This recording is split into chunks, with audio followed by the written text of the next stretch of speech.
చెమట రాల్చి పుడమి తల్లి ఎదను చీల్చి ధరణికి శ్రీమంతం చేసి మా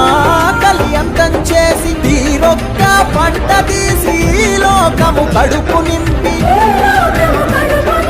కష్టాన్ని నమ్ముకొని కాలమెల్ల తీసె నీకు భగభగమంటే సూర్యుడు నీకు చేతులెత్తిండు మిలమిల మెరిసే చంద్రుడు నీకు తల వంచిండు తెలుసుకో రైతన్న నీ గొప్పతనము రన్న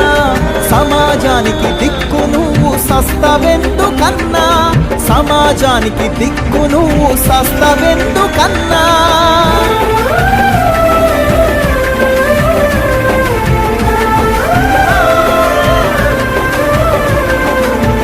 మానవ జాతిని నడిపించే యంత్రానివి